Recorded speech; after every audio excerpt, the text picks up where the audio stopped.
A Walnut Hill man is now facing charges after he accidentally shot himself while patrolling his family's property last week. It's what investigators found afterwards, though, that led to the criminal charges. 26-year-old Joshua Deen Hardy now facing multiple felonies for weapons violations and possession of homemade explosives. And Tanner Stewart joining us now to run down the reported arsenal on the suspect's property. Tanner?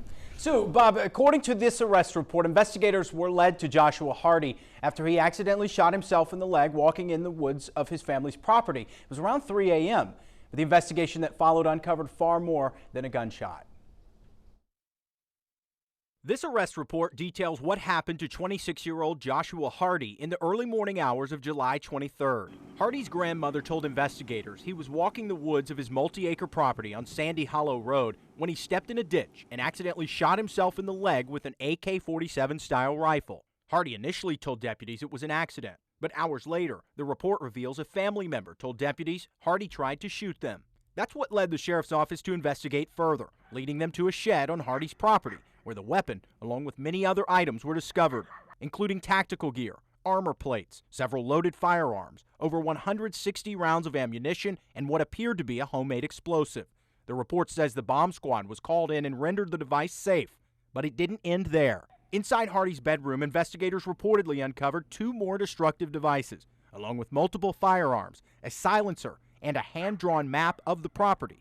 According to the report, more evidence was found in Hardy's bedroom, including a list of names labeled OPFOR, a military term used for opposing forces or enemies. The sheriff's office hasn't released the list of names, and no one was available to speak on camera today. The extensive arsenal and potential hit list found in Hardy's home raises concerns about his mental state and if he's a potential threat to others. Hardy's father told detectives his son has frequent paranoia after an alleged arson incident on the property.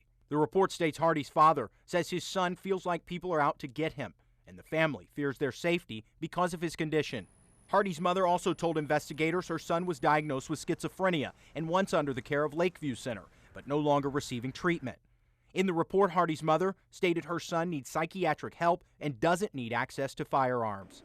I spoke with a member of the family today who didn't want to be identified. They tell me many family members live in the area, and they were shocked to learn of the arrest. I was told Hardy suffered from mental health issues, but nothing like this before.